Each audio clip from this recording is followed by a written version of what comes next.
देवभूमि के मेरे प्यारे परिवारजनों, आप सभी को प्रणाम।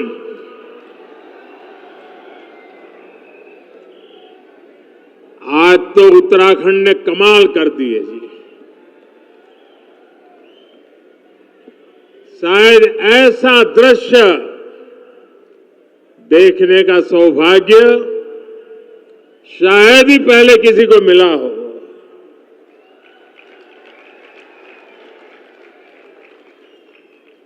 आज सुबह से मैं उत्तराखंड में जहां गया, अद्भुत प्यार, अपार आशीर्वाद, ऐसा लग रहा था जैसे स्नेह की गंगा बह रही है।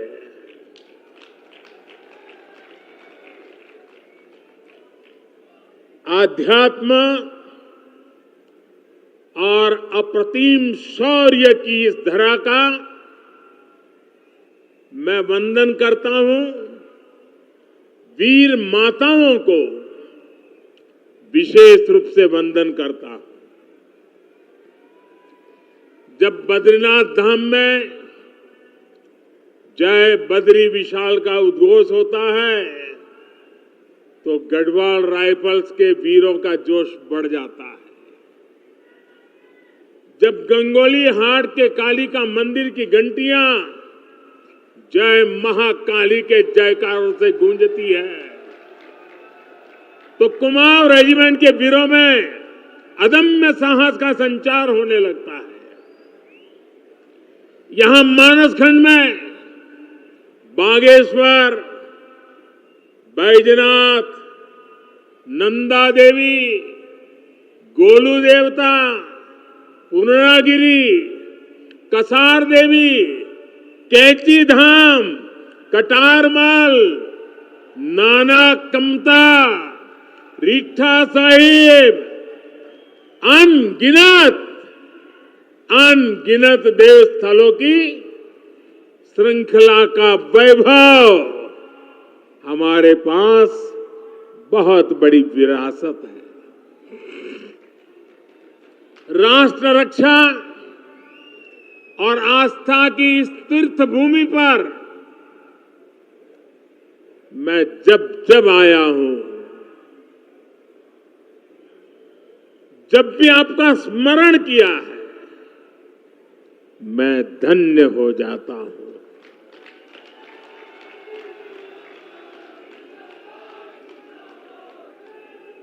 मेरे परिवारजनों, यहां आने से पहले मुझे पार्वती कुंड और जोगेश्वर धाम में पूजा अर्चना करने का सौभाग्य मिला। मैंने हर देशवासी के अच्छे स्वास्थ्य और विकसित भारत के संकल्प को मजबूत करने के लिए और मेरे उत्तराखंड के सारे सपने, सारे संकल्प पूरे हो, इसलिए आशीर्वाद मांगा है। कुछ ही देर पहले मेरी मुलाकात हमारी सीमा के प्रहरियों, हमारे जवानों के साथ भी हुई है। मुझे स्थानीय कला और स्वयं सहायता समूहों से जुड़ी हमारे सभी बहनें, भाई, उनसे भी मिलने का मौका मिला। यानी भारत की संस्कृति, भारत की सुरक्षा, भारत की समृद्धि से जुड़े हुए इन तीनों स्वरूप में इस प्रकार से मेरी ये नए प्रकार की यात्रा भी जुड़ गई। सभी के दर्शन एक साथ हो गए। उत्तराखंड का ये सामर्थ्य अद्भुत है, अतुलनीय है। इसलिए मेरा विश्वास है और ये विश्वास मैंने बाबा केदार के चरणों में बैठ करके व्यक्त किया था। मेरा विश्वास है कि ये दशक उत्तराखंड का दशक होने वाला है और आज मैं आदि कैलाश के चरणों में बैठ करके आया हूं। मेरे उस विश्वास को फिर एक बार दोहराता हूं। उत्तराखंड विकास की नई ऊंचाई पर पहुंचे, आप लोगों का जीवन आसान हो, इसके लिए हमारी सरकार पूरी ईमानदारी से, पूरे समर्पण भाव से और एक ही लक्ष्य लेकर के आज काम कर रही है। अभी यहां 4,000 करोड़ रुपए से अधिक के विकास कार्यों का शिलान्यास और लोकार्पण हुआ है। एक ही कार्यक्रम में 4,000 करोड़ रुपए। मेरे उत्तराखंड के भाई बहन, आप कल्पना कर सकते हैं। मैं आप सभी को इन परियोजनाओं के लिए बहुत बहुत बधाई देता हूं। मेरे परिवारजनों, मेरे लिए ना तो ये रास्ते नए हैं और न ही आप सभी साथी नए हैं। उत्तराखंड में अपनेपन की अनुभूति हमेशा मेरे साथ रहती है और मैं देखता हूं कि आप भी अपनेपन के उसी हक के साथ, उसी आत्मीयता से मुझसे जुड़े रहते हैं। अनेक साथी उत्तराखंड के, दूर सुदूर गांव के भी मुझे चिट्ठी लिखते हैं। हर अच्छे बुरे वक्त पर साथ खड़े रहते हैं। परिवार में कोई नए मेहमान का जन्म हुआ हो तो भी मुझे खबर भेजते हैं। बेटी पढ़ाई में कहीं आगे बढ़ी हो तो भी चिट्ठी लिखते हैं। यानी जैसे पूरे उत्तराखंड परिवार का मैं एक सदस्य हूं, वैसे उत्तराखंड मुझसे जुड़ गया है। देश जब कोई बड़ी उपलब्धि हासिल करता है तब भी आप खुशी साझा करते हैं। कुछ सुधार की गुंजाइश अगर कहीं दिखती है तो वो भी आप मुझे बताने में कभी पीछे नहीं रहते। हाल ही में देश ने लोकसभा और विधानसभा में महिलाओं के लिए 33% सीटें आरक्षित करने का बहुत बड़ा ऐतिहासिक फैसला लिया है। 30-40 साल से लटका हुआ काम आपका भाई, आपका बेटा कर पाया है। और मजा देखिए, उस दौरान भी मुझे यहां की बहनों ने बहुत सारी चिट्ठियां भेजी है। मेरे परिवारजनों, भारत विकास की नई बुलंदी की तरफ बढ़ रहा है। पूरी दुनिया में भारत और भारतीयों का गौरवगान हो रहा है। हो रहा है ना, हो रहा है ना, पूरी दुनिया में भारत का डंका बज रहा है ना। एक समय था चारों तरफ निराशा का माहौल था, पूरा देश जैसे मानो निराशा में डूब गया था। तब हम लोग हर मंदिर में जाकर यही कामना करते थे कि भारत जल्द से जल्द मुश्किलों से बाहर निकले। हर भारतीय सोचता था कि हजारों करोड़ के घोटालों से देश को मुक्ति मिले। सबकी कामना थी कि भारत का यश बढ़े। आप देखिए, चुनौतियों से घिरी दुनिया में, दुनिया का हाल आप देख रहे हैं, चुनौतियों से घिरी दुनिया में भारत की आवाज कितनी बुलंद होती जा रही है।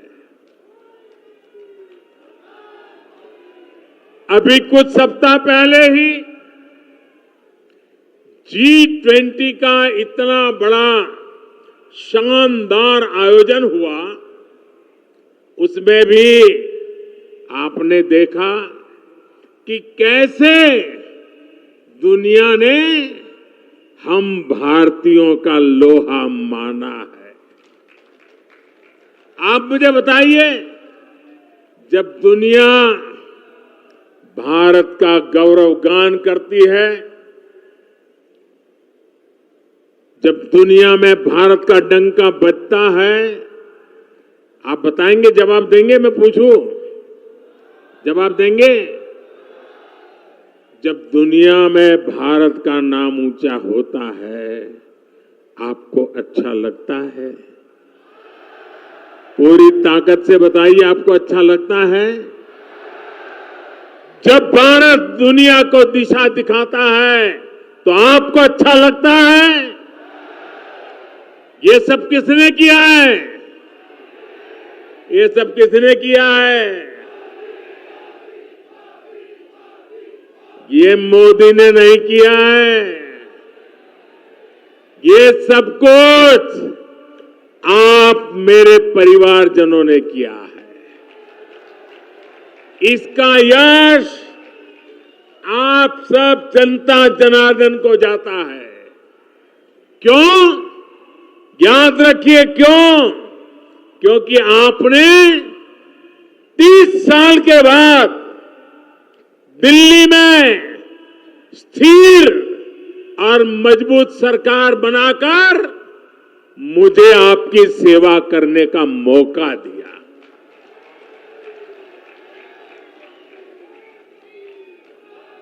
आपके वोट की ताकत है। जब मैं दुनिया के बड़े बड़े लोगों से हाथ मिलाता हूं ना,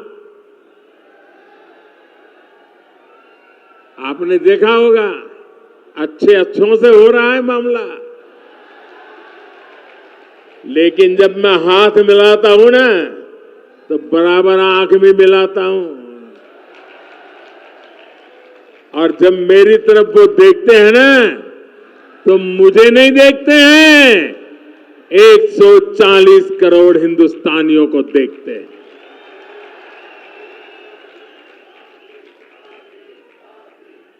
मेरे परिवारजनों, दूर सुदूर पहाड़ों पर देश के कोने कोने में जो लोग रहते हैं, हमने उनकी भी चिंता की। इसलिए सिर्फ 5 वर्ष में ही देश में 13.5 करोड़ गरीबी से बाहर आए। 13.5 करोड़ लोग। ये आंकड़ा याद रखोगे? आंकड़ा याद रखोगे? कितने? 13.5 करोड़ लोग गरीबी से बाहर 5 साल में आना, ये अपने आप में दुनिया अचरज कर रही है। ये 13.5 करोड़ लोग कौन है? इनमें से बहुत सारे लोग आपकी तरह ही पहाड़ों में रहने वाले हैं, सुदूर इलाकों में रहते हैं। ये 13.5 करोड़ लोग इस बात का उदाहरण है कि भारत अपनी गरीबी मिटा सकता है। साथियों, पहले नारा दिया जाता था गरीबी हटाओ, मतलब आप हटाओ, उन्होंने कह दिया गरीबी हटाओ। मोदी कह रहा है हम मिलकर के गरीबी हटा के रहेंगे। हम ओनरशिप लेते हैं, जिम्मेवारी लेते हैं और जी जान से जुट जाते हैं। आज हर क्षेत्र, हर मैदान में हमारा तिरंगा ऊंचे से ऊंचा लहरा रहा है। हमारा चंद्रयान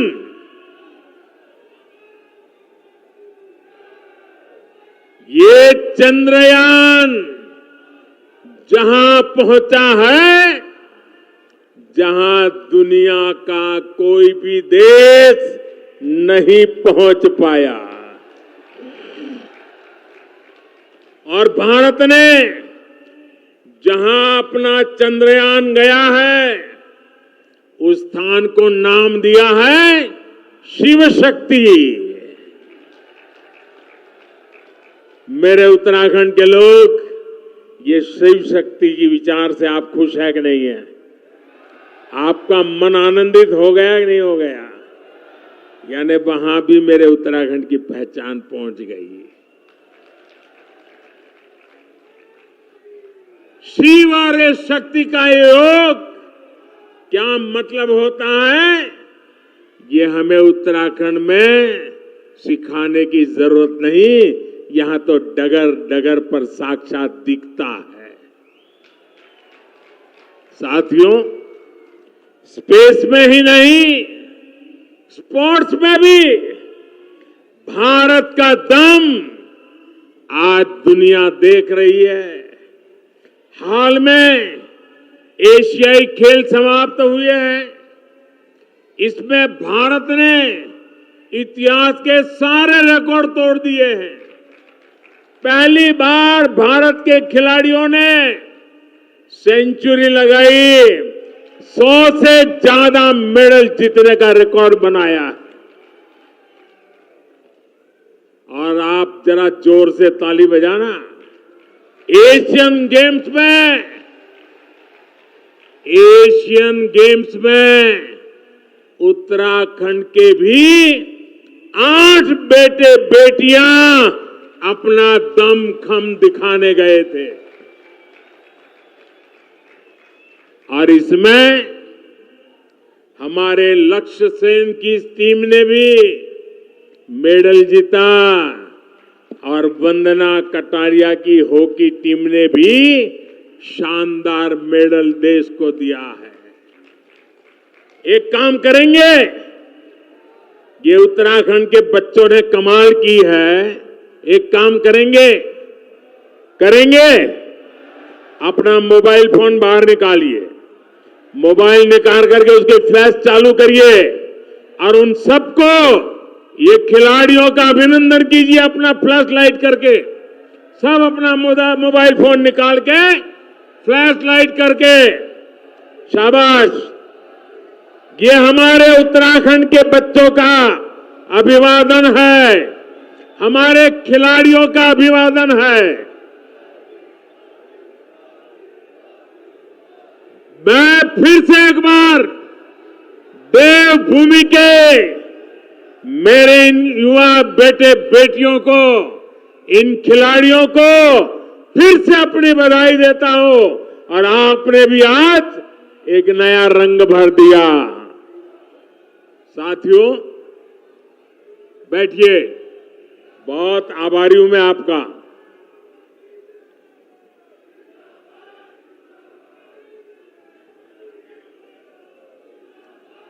भारत के खिलाड़ी देश दुनिया में अपना परचम लहराए, इसके लिए सरकार खिलाड़ियों की पूरी मदद कर रही है। खिलाड़ियों के खाने पीने से लेकर आधुनिक ट्रेनिंग तक सरकार करोड़ों रुपए खर्च कर रही है। ये तो सही है, लेकिन एक उल्टा भी चल रहा है। सरकार तो कर रही है, लेकिन लक्ष्य का जो परिवार है ना, और लक्ष्य जो है वो मुझे हमेशा जब विजयी होता है तो आपकी बाल मिठाई लेकर के आता है।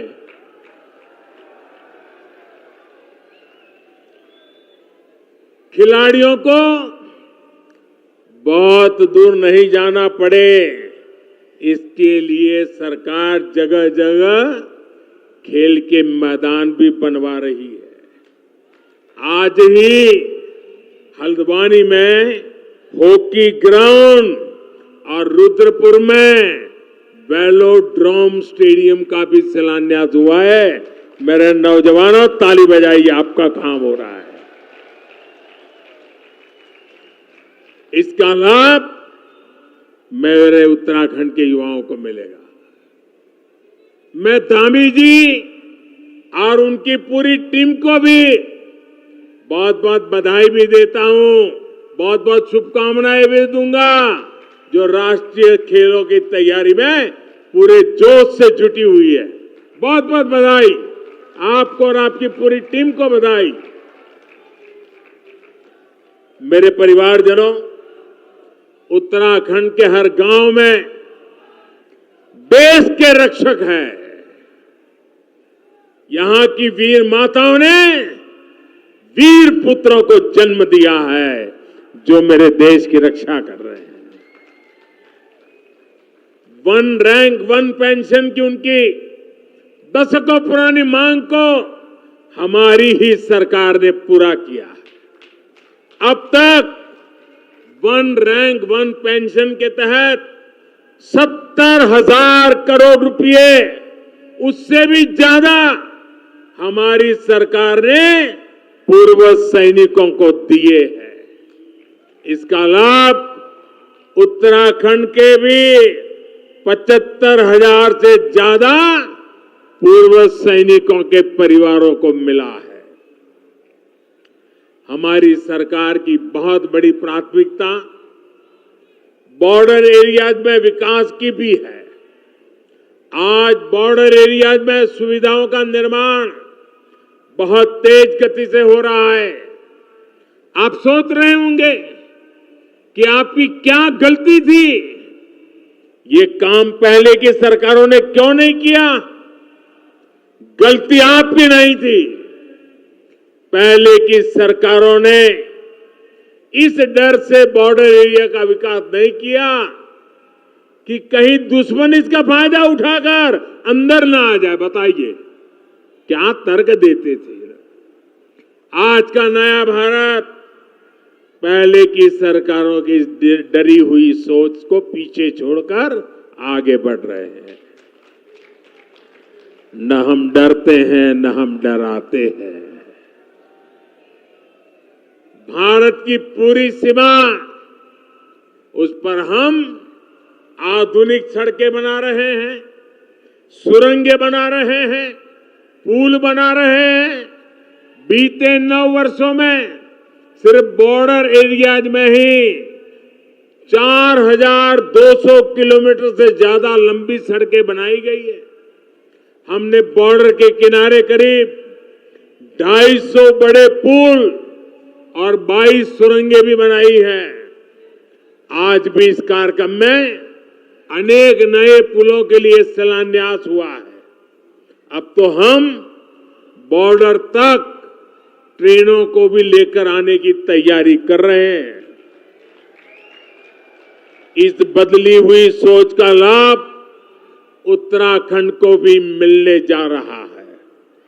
मेरे परिवारजनों, पहले सीमावर्ती क्षेत्रों को, सीमावर्ती गांवों को देश का अंतिम गांव माना जाता था, जो अंतिम है, विकास के मामले में उसका नंबर भी आखिर में ही आता था। ये भी एक पुरानी सोच थी। हमने सीमावर्ती गांवों को अंतिम नहीं, बल्कि देश के पहले गांव के रूप में विकसित करना शुरू किया। वाइब्रेंट विलेज प्रोग्राम के तहत ऐसे ही सीमावर्ती गांवों का विकास किया जा रहा है। हमारी कोशिश यही है कि यहां से जो लोग पलायन करके गए हैं वो फिर लौट के आ जाएं। हम चाहते हैं इन गांवों में पर्यटन बढ़े, तीर्थ यात्रा का विस्तार हो। मेरे परिवारजनों, एक पुरानी कहावत है कि पहाड़ का पानी और पहाड़ की जवानी पहाड़ के काम नहीं आती। मैंने संकल्प लिया है कि मैं इस अवधारणा को भी बदल कर रखूंगा। आपने भी देखा है कि अतीत की गलत नीतियों के कारण उत्तराखंड के अनेक गांव वीरान हो गए।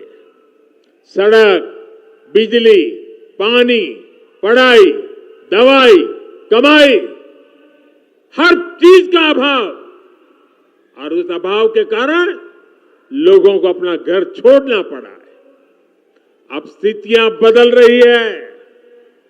जैसे जैसे उत्तराखंड में नए अवसर बन रहे हैं, नई सुविधाएं बन रही हैं, वैसे वैसे अनेक साथी गांव लौटने लगे हैं। डबल इंजन सरकार का प्रयास है कि गांव वापसी का यह काम तेजी से हो।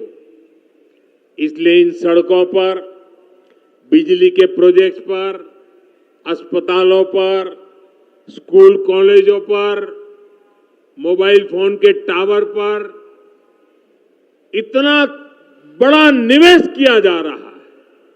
आज भी यहां इनसे जुड़े हुए कई प्रोजेक्ट शुरू हुए हैं। यहां सेब के बागान और फल सब्जियों के लिए बहुत संभावनाएं हैं। अब जब यहां सड़कें बन रही हैं, पानी पहुंच रहा है, तो मेरे किसान भाई बहन भी प्रोत्साहित हो रहे हैं। आज जो पॉली हाउस बनाने और सेब के बाग विकसित करने की योजना भी शुरू हुई है। इन योजनाओं पर 1100 करोड़ रुपए खर्च होने वाले हैं। इतना सारा पैसा उत्तराखंड के हमारे छोटे छोटे किसानों का जीवन बेहतर बनाने के लिए खर्च किया जा रहा है। पीएम किसान सम्मान निधि के तहत भी उत्तराखंड के किसानों को अब तक 2200 करोड़ रुपए अधिक मिल चुके हैं। साथियों, यहां तो मोटा अनाज, श्री अन्न भी अनेक पीढ़ियों से उगाया जाता है। मैं जब आपके बीच में रहा करता था, बहुत समय काटा है आपके बीच में, तब घर घर में मोटा अनाज भी खूब खाया जाता था। अब केंद्र सरकार इस मोटे अनाज को, श्री अन्न को दुनिया के कोने कोने तक पहुंचाना चाहती है। इसके लिए देश भर में एक अभियान शुरू किया गया है। इनका भी बहुत बड़ा फायदा हमारे उत्तराखंड के छोटे किसानों को मिलने जा रहा है। मेरे परिवारजनों, हमारी सरकार माताओं बहनों की हर मुश्किल, हर असुविधा को दूर करने के लिए प्रतिबद्ध है। इसलिए हमारी सरकार ने गरीब बहनों को पक्का घर दिया। हमने बहनों बेटियों को शौचालय बनाकर दिया, गैस कनेक्शन दिए, बैंक में खाता खुलवाया, मुफ्त इलाज जो किया, मुफ्त राशन आज भी चल रहा है ताकि गरीब का घर का चूल्हा जलता रहे। हर घर जल योजना के तहत उत्तराखंड में 11 लाख परिवारों की बहनों को पाइप से पानी की सुविधा मिल रही है। अब बहनों के लिए एक और काम किया जा रहा है। इस साल लाल किले से मैंने महिला स्वयं सहायता समूहों को ड्रोन देने की घोषणा की है। ड्रोन के माध्यम से खेतों में दवा, खाद, बीज ऐसे अनेक काम किए जा सकेंगे। अब तो ऐसे ड्रोन भी बनाए जा रहे हैं कि फल सब्जियों को निकट की सब्जी मंडी तक पहुंचा सके। पहाड़ में ड्रोन से दवाओं की डिलीवरी भी तेजी से करा सके। यानी महिला स्वयं सहायता समूहों को मिलने वाले ये ड्रोन उत्तराखंड को आधुनिकता की नई ऊंचाई पर ले जाने वाले। मेरे परिवारजनों, उत्तराखंड के तो गांव-गांव में गंगा है, गंगोत्री है। यहां के हिम शिखरों में शिवजी और नंदा विराजते हैं। उत्तराखंड के मेले, कौथिक, थौल, गीत संगीत, खान पान अपनी विशिष्ट पहचान रखते हैं। पांडव नृत्य, छोलिया नृत्य, मांगल गीत, फुलदेई, हरेला, बग्वाल और रम्माण जैसे सांस्कृतिक आयोजन से ये धरती समृद्ध है। लोक जीवन के स्वाद, रोट, अरसे, जंगोरे की खीर, कफली, पकोड़े, रायता, अल्मोड़ा की बाल मिठाई, सिग्योरी, इनका स्वाद कौन भूल सकता है। और ये जो काली गंगा की भूमि है, उस भूमि से तो मेरा नाता भी बहुत रहा है। यहां चंपावत स्थित अद्वैत आश्रम भी, उससे भी मेरा गहरा संबंध रहा है। वो मेरी जिंदगी का एक कालखंड था। मेरी कितनी ही यादें यहां के इंच इंच जमीन पर पड़ी हुई है। इस बार बहुत इच्छा थी कि मैं इस दैवीय परिसर ज्यादा समय बिताऊं, लेकिन कल दिल्ली में G20 से जुड़ा एक और बड़ा सम्मेलन है। सारी दुनिया के पार्लियामेंट के जो स्पीकर है G20 के, उनका एक बहुत बड़ा समिट है। और इस वजह से मैं अद्वैत आश्रम चंपावत नहीं जा पा रहा हूं।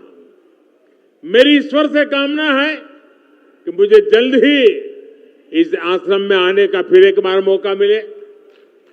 मेरे परिवारजनों, उत्तराखंड में पर्यटन और तीर्थ यात्रा के विकास से जुड़े डबल इंजन सरकार के प्रयास अब रंग ला रहे हैं। इस वर्ष उत्तराखंड में 4 धाम यात्रा के लिए आने वाले श्रद्धालुओं की संख्या 50 लाख के आसपास पहुंच रही है। सारे रिकॉर्ड टूट चुके हैं। बाबा केदार के आशीर्वाद से केदारनाथ धाम के पुनर्निर्माण से जुड़ा पहला चरण पूरा हो चुका है। श्री बद्रीनाथ धाम में भी सैकड़ों करोड़ रुपए की लागत से अनेक काम हो रहे हैं। केदारनाथ धाम और श्री हेमकुंड साहिब में रोपवे का भी काम पूरा होते ही दिव्यांग और बुजुर्ग तीर्थयात्रियों को बहुत सुविधा होने वाली है।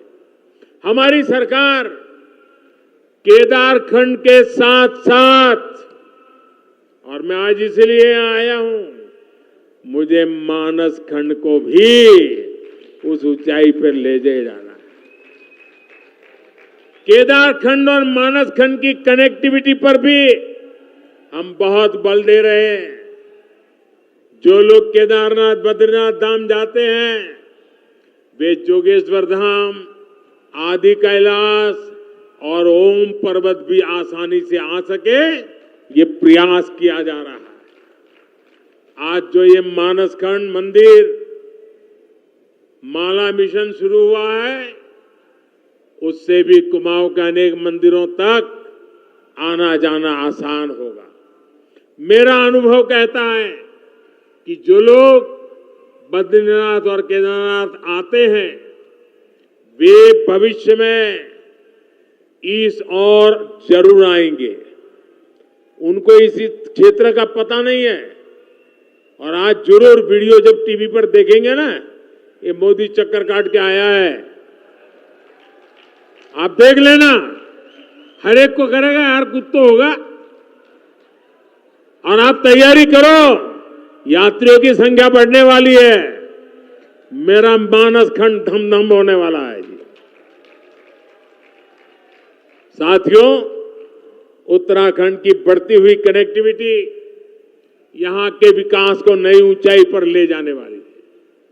4 धाम महापरियोजना से, ऑल वेदर रोड से आपको बहुत सुविधा हुई है। ऋषिकेश कर्णप्रयाग रेल परियोजना पूरी होने के बाद तो पूरे क्षेत्र का कायाकल्प हो जाएगा।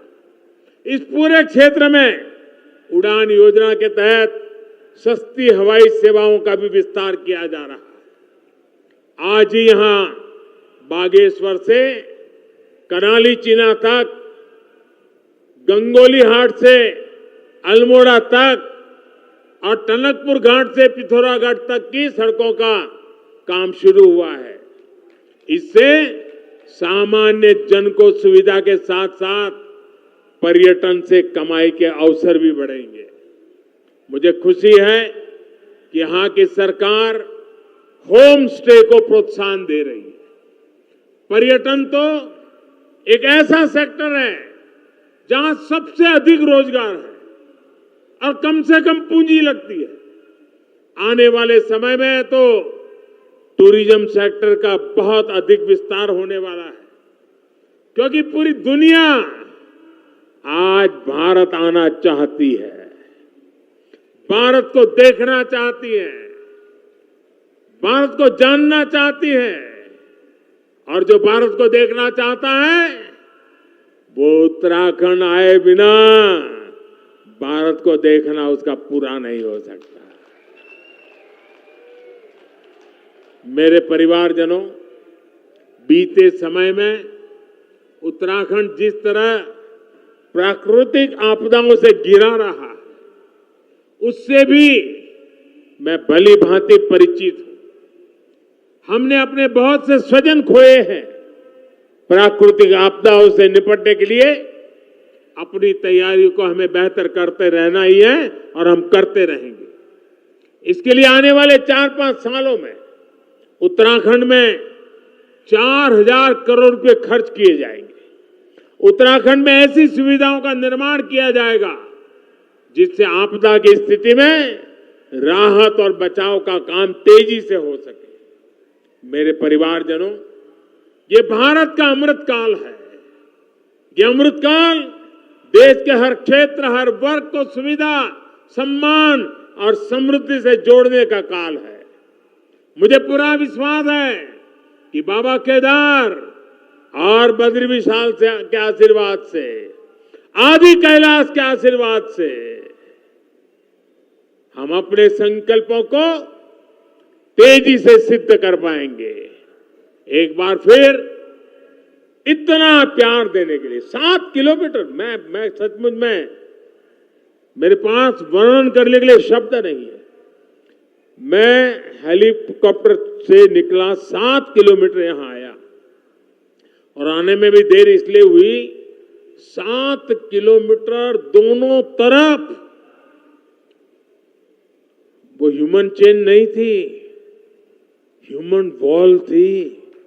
ऐसी भीड़ लगी थी और जैसे परिवार में कोई अवसर हो वैसे उत्सव के कपड़े पहनकर, शुभ प्रसंग के कपड़े पहन करके मंगल वातावरण में माताओं के हाथ में आरती, फूलों के गुलदस्ते आशीर्वाद देने से वे रुकते नहीं थे। ये मेरे लिए बड़ी भावुक क्षण थी। मैं आज पिथौरागढ़ को और पिथौरागढ़ जिले के सब लोगों को,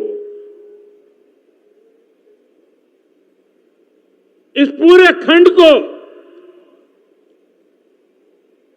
मेरा मानस खंड, उसने आज जो प्यार बरसाया, उत्साह दिखाया है, मैं शत शत नमन करता हूं, आपका आभार व्यक्त करता हूं। एक बार फिर आप सभी को बहुत बहुत शुभकामनाएं।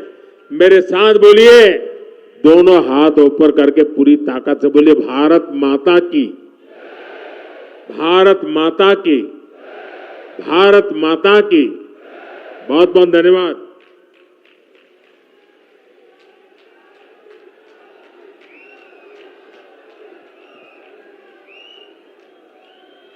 माननीय प्रधानमंत्री महोदय के प्रति कोटिशः कृतज्ञता हम ज्ञापित